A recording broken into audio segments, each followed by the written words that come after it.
नमस्कार, रेखा की आवाज़ चैनल में आपका स्वागत है। हमारी आज की कहानी है पिता की पेंशन। सुबह से काम करते करते शांति जी बहुत थकावट महसूस कर रही थी, इसलिए थोड़ी देर के लिए टीवी के सामने बैठ गई और बड़े शौक से अपना पसंदीदा कार्यक्रम देखने लगी। दिन भर के काम से थोड़ी देर के लिए समय निकालकर टीवी देखना उन्हें अच्छा लगता था। उनके पति राजेश जी वहीं पास में बैठे अखबार पढ़ रहे थे। अभी उन्होंने टीवी देखना शुरू ही किया था कि अचानक टीवी बंद हो गया। शांति जी यह देखकर चौंक गई कि उनकी बहू नेहा के हाथ में रिमोट था।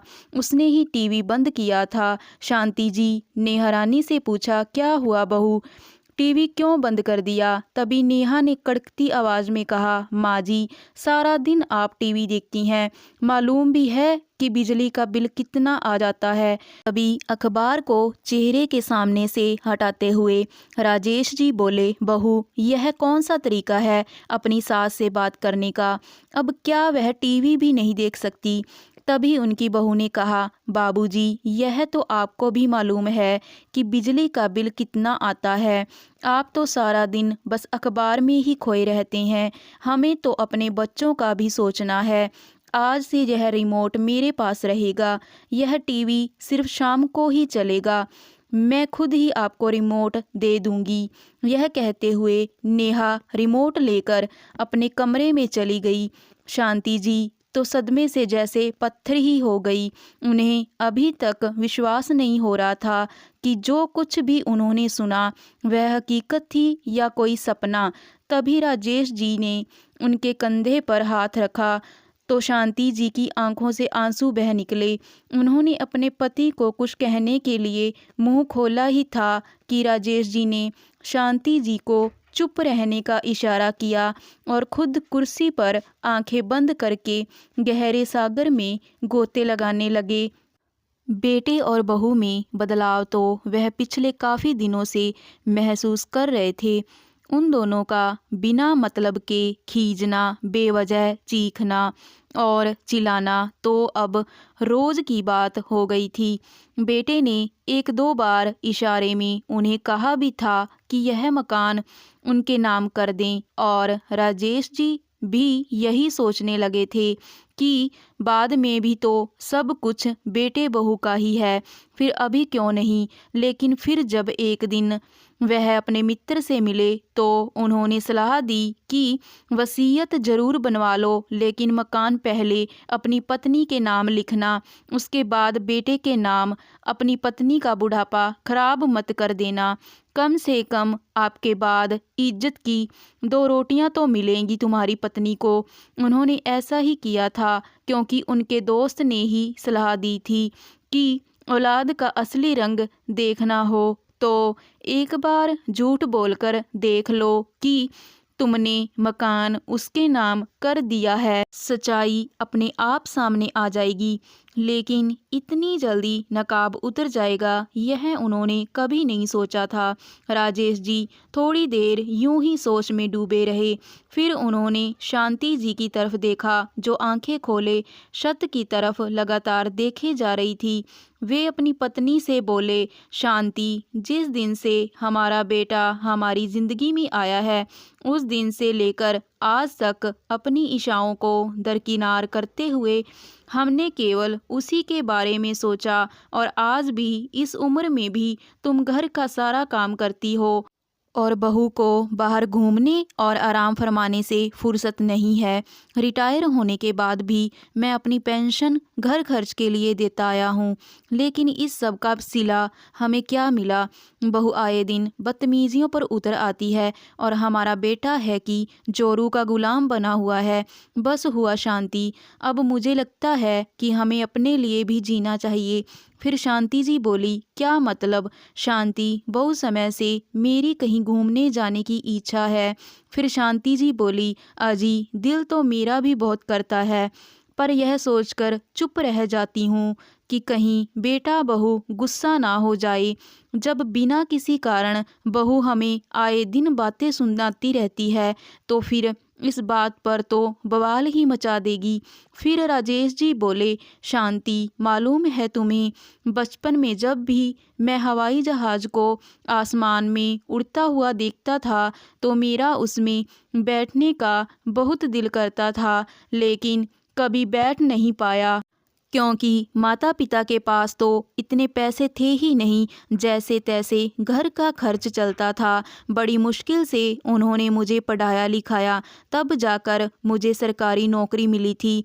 और जब रोहित पैदा हुआ उसके बाद तो हमने अपनी सारी मेहनत की कमाई अपने बेटे पर ही खर्च कर दी, उसकी हर एक इच्छा पूरी की। मेरा बचपन तो अभाव में बीता था और मैं नहीं चाहता था कि मेरा बेटा भी मेरी तरह मन मार कर अपनी ज़िंदगी जिए। सारी कमाई तो हमने अपने बेटे पर खर्च कर दी और उसे अच्छा खाने को, अच्छा पहनने को दिया। उसकी पढ़ाई में जितना भी खर्च आना था सबका इंतज़ाम हमने पहले ही कर रखा था, ये सोचकर कि कहीं ऐसा ना हो कि पैसों की कमी के कारण वह आगे ना बढ़ पाए। इसलिए हमेशा अपने खर्चे काट कर हमने अपने बेटे के लिए बचत की थी। जितने भी पैसे जिस भी समय उसने मांगे हमने उसे दिए। एक तनख्वाह में बेटे की पढ़ाई लिखाई, घर के खर्च और अपने बूढ़े माता पिता की देखभाल, यह सब कुछ कितनी कुशलता से हम लोगों ने मैनेज किया था, यह तो हम लोग ही जानते हैं। लेकिन बेटे ने तो आज सब कुछ नकार दिया। सोचा था बुढ़ापे में सारी जिम्मेदारी से मुक्त होकर आराम से रहेंगे, लेकिन यहाँ तो बुढ़ापे में ही हमारे बेटे बहू ने हमारे ऊपर इतनी बंदिशें लगा दी। इतना तो हम उस समय भी नहीं बंधे हुए थे जब हमारे कंधों पर जिम्मेदारियाँ थीं, और आज जब जिम्मेदारियों से मुक्त होने का समय आया तो बहू ने सारे दिन के लिए तुम्हें रसोई के कामकाज में व्यस्त कर दिया और मेरी सारी पेंशन के पैसे लेकर आज बेटा बहू हमें ही आंखें दिखा रहे हैं। तभी शांति जी उदास होकर बोली, हम लोग कर ही क्या सकते हैं, यह तो अब हमारी किस्मत है और हमें ऐसे ही रहना होगा पूरी ज़िंदगी। नहीं शांति, मैं ऐसा नहीं होने दूंगा। मैंने जो सोचा है मैं वह करके ही रहूँगा। तभी शांति जी ने आशा भरी निगाहों से अपने पति की ओर देखा और कहने लगी, तो क्या सोचा है आपने? फिर राजेश जी बोले, बस कल का इंतज़ार करो और देखो मैं क्या करता हूँ। अगले दिन राजेश जी अयोध्या धाम जाने के लिए अपनी पत्नी और अपनी पत्नी की टिकट करा कर ले आए। वह टिकट बस या ट्रेन की नहीं थी, बल्कि हवाई जहाज़ की थी। उन्हें हर महीने 40,000 की पेंशन मिलती थी, जिसमें से उन्होंने 25,000 के टिकट करवाई और 15,000 अपने पास खर्च के लिए रख दिए। उन्होंने अपनी पत्नी को आकर टिकट दिखाए तो शांति जी घबरा गई। क्या आपने पेंशन के पैसों को खर्च कर दिया? अरे यह क्या किया आपने? अब बहू क्या कहेगी? अरे शांति, तुम चिंता मत करो, हम अपने बेटे बहू पर निर्भर नहीं हैं। मेरे पास खुद की पेंशन आती है। कुछ दिन यूं ही बीत गए। फिर एक दिन उनकी बहू नेहा गुस्से में पैर पटकती हुई उनके पास आई और बोली, माँ जी, आखिर आप लोगों का ये चल क्या रहा है? उसकी यह बात सुनकर शांति जी हैरान रह गई और पूछा, क्यों, क्या हो गया बहू? अच्छा, बोल तो ऐसे रही है जैसे कुछ मालूम ही नहीं। इस बार बाबूजी ने अपनी पेंशन के पैसे नहीं दिए हैं। महीने की 10 तारीख होने को आई है। आप आज ही उन्हें कहिए कि पेंशन के पैसे निकाल कर मुझे दे दें।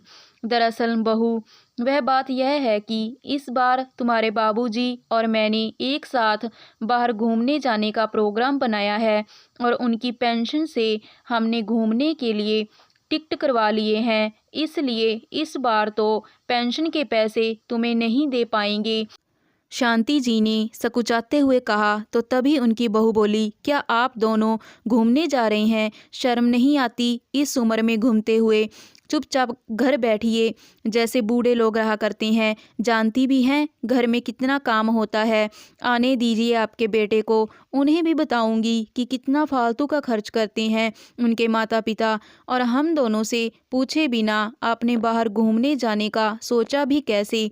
बहू नेहा की बात सुनते ही शांति जी समझ गई थी कि आज उनके बेटे के आने के बाद घर में अच्छा खासा हंगामा होने वाला है, क्योंकि हमेशा से ही घर में यही होता आया है कि पेंशन का सारा पैसा उनके बेटा बहू उनसे ले लेते हैं और अपने हिसाब से खर्च करते हैं। यहाँ तक कि उन्हें इसमें से 500 निकालने की भी इजाज़त नहीं थी।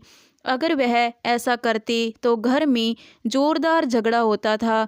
एक बार की बात है, राजेश जी ने अपनी पत्नी को शादी की सालगिरह पर 1000 की साड़ी लाकर दी, तो पेंशन में से 1000 कम देकर उनकी बहू राजेश जी पर चिल्लाते हुए बोली, इसमें से 1000 का आपने क्या किया है, कहाँ खर्च करके आए हैं। जब राजेश जी ने कहा कि मैंने तुम्हारी सास के लिए उसकी मनपसंद साड़ी खरीदी है, क्योंकि बहुत दिनों से उसने साड़ी नहीं खरीदी थी। जब भी मैं उसके लिए साड़ी खरीदने लगता था तो वह कहती थी कि मेरे पास बहुत सी साड़ियां हैं, लेकिन जब पहनने की बारी आती थी तो एक भी अच्छी साड़ी नहीं दिखती थी। इसलिए सोचा कि उसके लिए एक साड़ी खरीद लूं। उसी समय नेहा बोली, क्या साड़ी खरीदने में 1000 खर्च कर दिए? इस उम्र में आप लोग एनिवर्सरी का तोहफा दे रहे हैं एक दूसरे को। जरा सोचिए, घर में छोटे बड़े कितने खर्च होते हैं। बिजली, पानी, राशन, सबका बिल हमें देना पड़ता है, लेकिन आप लोगों को भी क्या पता कि शहरों में रहना कैसा होता है। पूरी ज़िंदगी तो गांव में रहे हैं। इस वाक्य को याद करते करते शांति जी मन ही मन घबराती जा रही थी कि जब बहू ने 1000 के पीछे इतना हंगामा खड़ा कर दिया था, तो अब तो पेंशन के सारे पैसे ही टिकट पर खर्च हो गए हैं। शाम को जैसे ही शांति जी का बेटा रोहित घर लौटा तो नेहा ने उसे सब कुछ बता दिया। रोहित उसी समय आग बबूला होते हुए अपने कमरे से बाहर आया और गुस्से से चिल्लाने लगा, इस महीने की 10 तारीख हो गई है और आपने अभी तक पेंशन के पैसे नहीं दिए, और तो और बिना हमसे पूछे सारे पैसे खर्च कर दिए। अब इस महीने के राशन का खर्चा कैसे चलेगा, और इतना फालतू का पैसा खर्च करने की ज़रूरत क्या थी। बुढ़ापे में घूमने का शौक चढ़ा है, अरे आराम से घर पर नहीं रह सकते। ज़्यादा ही घूमने का मन था तो पास के मंदिर में घूम आते। मैं आप लोगों से कह देता हूँ, अगर आपने पेंशन के पैसे नहीं दिए तो इतनी बात सुनते ही राजेश जी का चेहरा गुस्से से लाल हो गया और रोबदार आवाज़ में ज़ोर से बोले, तो क्या बेटा, बस बहुत हो चुका। तुम्हें बस हमारा घूमना ही दिखाई देता है, अपने फालतू के खर्चे नज़र नहीं आते। बहू आए दिन नए से नए कपड़े खरीद कर लाती है, पार्टी करने जाती है। तुम लोग हर रविवार को बाहर खाना खाकर आते हो, उसका क्या। और तो और हमारा टीवी देखना भी तुम लोगों को गवारा नहीं। तुम्हारी पत्नी ने हमारे टीवी देखने का समय तक निर्धारित कर दिया। अरे बूढ़े हुए हैं, मर तो नहीं गए हम लोग। हमारा भी दिल करता है अपनी ईर्ष्या से कुछ करने का, कहीं जाने का, अच्छा खाने का। हमारे कहीं जाने से तुम्हारे खर्च बढ़ जाएंगे, लेकिन तुम्हारे बाहर घूमने से, पिक्चर देखने जाने से, बाहर का खाना खाने से खर्च नहीं बढ़ते क्या। अपने ऊपर तो खूब खर्च करते हो, लेकिन माँ बाप ने जरा सा खर्च कर लिया तो भड़क पड़े। भूल गए कि 2 महीने पहले ही तुम लोग विदेश घूमकर आए हो। तो क्या हवाई जहाज़ की टिकट मुफ्त में आती है? साल में 2 बार तुम बाहर घूमने जाते हो। क्या कभी हमने रोक टोक किया कि तुम कहाँ जा रहे हो, कितना खर्च कर रहे हो? फिर आज अपने घूमने के लिए जरा सा पैसा हमने खर्च कर दिया तो तुम्हें तकलीफ़ होने लगी। फिर रोहित बोला, पिताजी, अपने घूमने के लिए मैं आपसे पैसे मांगकर नहीं खर्च करता हूँ, खुद पैसा कमाता हूँ और उस पैसे से हम लोग घूमने जाते हैं। तो बेटा, मैं भी अपनी पेंशन के पैसे से ही घूमने जा रहा हूँ, मैंने तुमसे पैसे नहीं मांगे। अपने पिता का यह जवाब पाकर रोहित गुस्से से तमतमा गया। और बोला, ठीक है बाबूजी, अगर आपने घूमने जाने का प्लान बना ही लिया है तो इतनी बात समझ लीजिए कि इस घर में रहते हुए मैं आपको फोकट का नहीं खिलाऊंगा। खर्चे के लिए पैसे तो आपको देने ही पड़ेंगे, नहीं तो आपको रोटी नहीं मिलेगी। मेरे पास इतना पैसा नहीं है कि आप लोगों का खाना पीना भी निकालूं और आप लोगों के घूमने फिरने का खर्चा भी। इतना कहकर रोहित अपने कमरे में चला गया। तभी उनकी बहू नेहा बोली, कभी सोचा भी है कि आपका बेटा दिन भर कितनी मेहनत करता है और फिर 2 पैसे घर लेकर आता है। हम कुछ दिन विदेश क्या घूम आए, वह आपको दिखाई दे गया, लेकिन यह दिखाई देता कि आपके 2-2 पोते हैं। उनके भविष्य के लिए भी कुछ पैसा बचा कर रखें, बस पैसा उड़ाने में लगे हुए हैं इस बुढ़ापे में।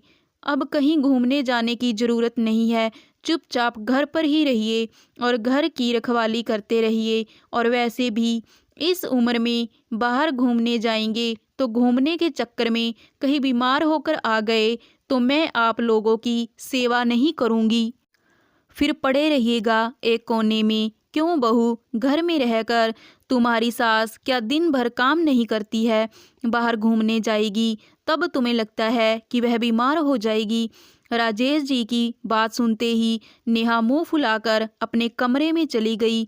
शांति जी तो अपने बेटे बहू की बातें सुनकर हैरान खड़ी रह गई।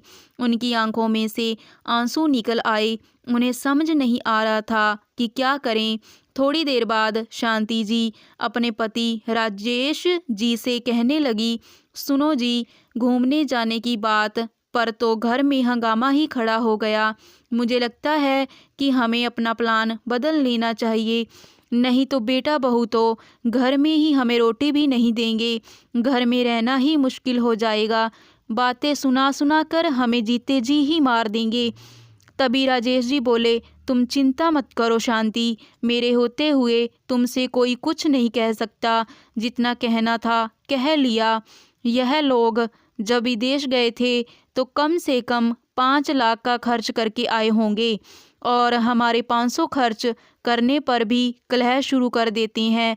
यह अन्याय आखिर कब तक सहन करते रहेंगे हम? कभी ना कभी तो बोलना ही पड़ेगा, वरना हम इसी तरह समझौते करते रहेंगे। अगले दिन सुबह सुबह जब शांति जी रसोई में चाय नाश्ता बना रही थी तो सभी लोग नाश्ता कर रहे थे। शांति जी ने अपनी बहू और बेटे की तरफ देखा तो उनके चेहरे पर अभी तक गुस्सा सवार था। ना तो वह किसी से बात कर रहे थे, ना ही किसी से नज़रें मिला रहे थे। राजेश जी अपने घर के माहौल को अच्छी तरह समझ रहे थे। जैसे ही नाश्ता ख़त्म हुआ तो राजेश जी ने शांति जी से कहा, शांति, अब हम लोगों ने घूमने जाना है तो चलो तुम्हें 2-3 नई नई साड़ियाँ दिलवाता हूँ और अपने लिए भी कुछ अच्छे कपड़े खरीद लेता हूँ। बहुत दिनों से मैंने भी अच्छे कपड़े नहीं खरीदे हैं। अब घूमने जाएंगे तो पुराने कपड़े नहीं पहनेंगे। राजेश जी के इतना बोलने की देर थी, उनके बेटे बहू तो पहले से ही भड़कने को तैयार बैठे थे। सारी सीमाएं लांघता हुआ उनका बेटा रोहित बोला, बाबूजी, अब हम आपको अपने पास नहीं रख सकते। अरे आपने तो सारी हद ही पार कर दी। आप अपना रहने का इंतज़ाम कहीं और कर लीजिए। सारी शर्म तो आपने बेच खाई है। अब बुढ़ापे में आप घूमने जा रहे हैं, हमसे आपकी यह हरकतें बर्दाश्त नहीं होंगी। फिर राजेश जी ने कहा, बेटा, हम अपने रहने का इंतज़ाम कहीं और क्यों कर लें? यह घर हमारा है, इसे मैंने अपनी कमाई से बनवाया था और तो और इस घर की ज़मीन भी मेरी मेहनत की कमाई से खरीदी गई है और इस हिसाब से यह घर मेरा है। लेकिन बाबूजी, आप भूल रहे हैं कि आप यह मकान मेरे नाम कर चुके हैं। फिर राजेश जी एक मुस्कान के साथ बोले, नहीं बेटा, मुझे अच्छी तरह से याद है कि मैंने वसीयत में क्या लिखवाया है। वह तो भला हो मेरे दोस्त का, जिसने मुझे यह सलाह दी कि मुझे जीते जी अपना मकान अपने बेटे के नाम नहीं करना चाहिए। और अच्छा हुआ कि मैंने मकान तुम्हारे नाम नहीं किया, नहीं तो हमें बेघर करने में तुमने एक पल की भी देरी नहीं करनी थी।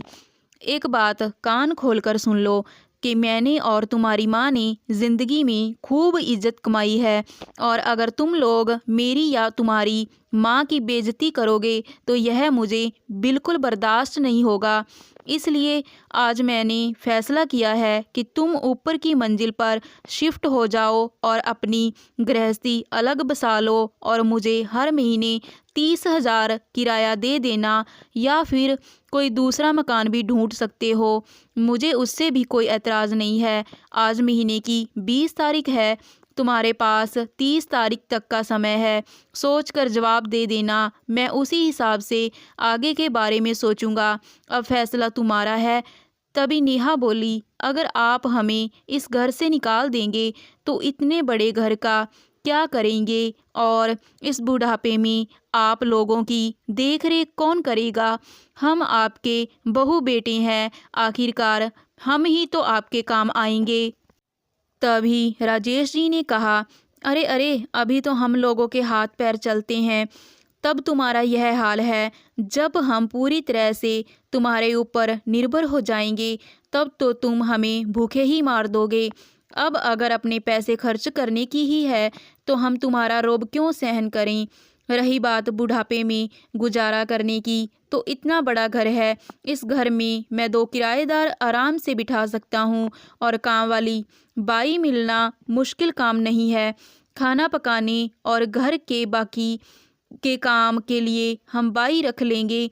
अपनी पेंशन से हम अपना बुढ़ापा मज़े से काट सकते हैं। तुम हमारे बुढ़ापे की चिंता मत करो बहू। यह बात सुनकर रोहित और नेहा दंग रह गए। चलो शांति, हम शॉपिंग करने चलते हैं, कहते हुए राजेश जी ने अपनी पत्नी का हाथ पकड़ा और बाजार चले गए। राजेश जी का यह जवाब सुनकर उनके बेटे और बहू के पैरों तले जमीन खिसक गई। उन्हें यकीन नहीं हो रहा था कि उनके पिताजी ऐसा भी कुछ कर सकते हैं। शाम के समय वे अपने लिए अपने मनपसंद कपड़े खरीद कर ले आए, लेकिन उनकी बहू नेहा ने अब शांत रहना ही उचित समझा।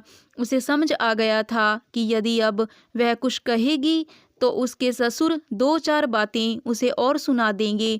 अगले दिन रमेश जी और शांति जी को हवाई जहाज़ में बैठकर अयोध्या धाम की यात्रा पर जाना था, जिस कारण वह बहुत खुश थे, क्योंकि वह पहली बार अपना हवाई जहाज़ में बैठने का सपना पूरा करने जा रहे थे।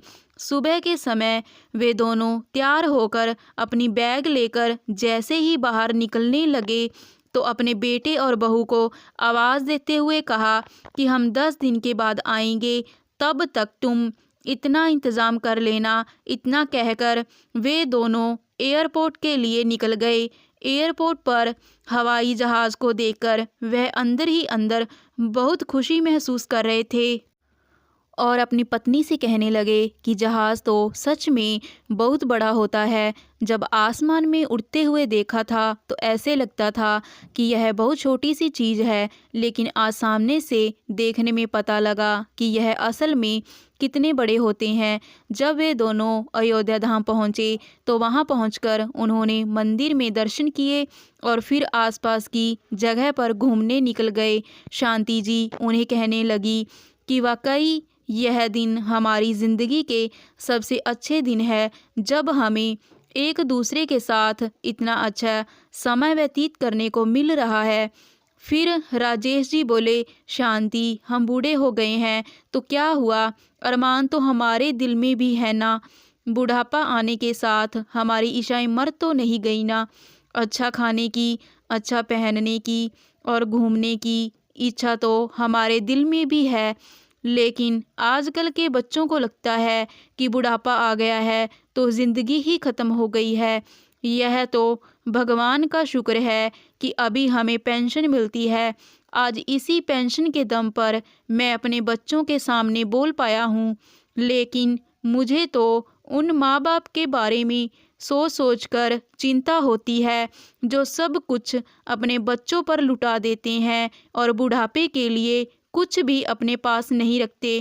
कैसे वह लोग अपना बुढ़ापा काटते होंगे जब उनके बच्चे एक एक चीज़ के लिए उन्हें मोहताज कर देते होंगे। अयोध्या धाम तो बहुत दूर की बात है, हमारा बेटा तो हमें आज तक पास के किसी मंदिर में भी नहीं लेकर गया। खैर छोड़ो इन सब बातों को, शांति। हम यहाँ आराम से कुछ दिन बिताएंगे और फिर घर जाएंगे। देखते ही देखते 10 दिन बीत गए। उसके बाद जब वे लोग घर वापस आए तो उन्हें देखते ही रोहित और नेहा तुरंत उनके पास दौड़े दौड़े आए और उनके पैरों में गिर गए और बोले, बाबूजी हमें माफ़ कर दीजिए, हमसे गलती हो गई है। आपको जैसे इस घर में रहना है आप वैसे रहिए, जहाँ आपका घूमने का मन हो वहाँ घूम कर आइए, लेकिन हमें इस घर से मत निकालिए। हम इस घर को छोड़कर कहाँ जाएंगे? आप तो जानते हैं कि मेरी तनख्वाह कितनी है। अब उसमें से मैं मकान के किराए के 30,000 निकालूंगा तो हम खर्च कैसे चलाएंगे? फिर नेहा बोली, माँ जी आप ही बाबूजी को समझाइए ना कि हमें इस घर से जाने के लिए ना कहे। अब से घर का सारा काम मैं ही करूँगी, आप बस बैठकर आराम फरमाइएगा। टीवी का रिमोट आपके पास ही रहेगा। राजेश जी को अब यकीन हो गया था कि उनके बेटे बहू को अकल आ गई है। अब वह उनके बुढ़ापे की ज़िंदगी में दखल अंदाजी नहीं करेंगे। तो उन्होंने कहा कि ठीक है बेटा, अगर तुम इस घर में रहना चाहते हो तो मेरी भी एक शर्त है।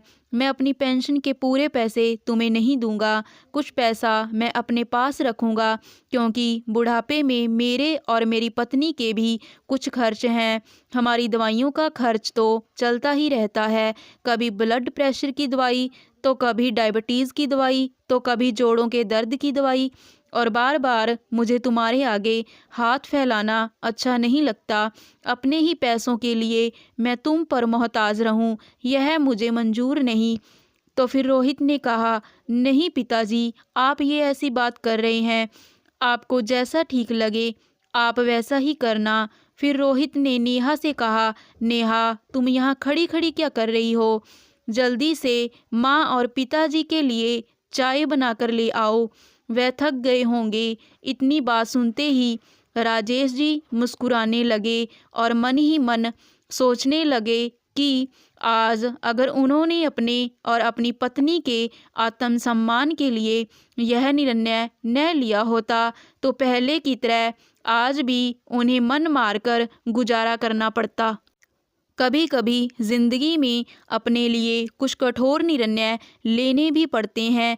थोड़ा सा स्वार्थी बनने में भी कोई हर्ज नहीं होता। यह तो दुनिया है और दुनिया तो कुछ ना कुछ बोलेगी ही, लेकिन अगर अपने हाथ में पैसा है तो हमें अपनी इतनी इज्जत तो बनाकर रखनी चाहिए कि हमसे कोई कुछ न कह सके और अपने पैसों के दम पर हम अपनी ज़िंदगी को आत्मसम्मान के साथ गुजारा कर सकें।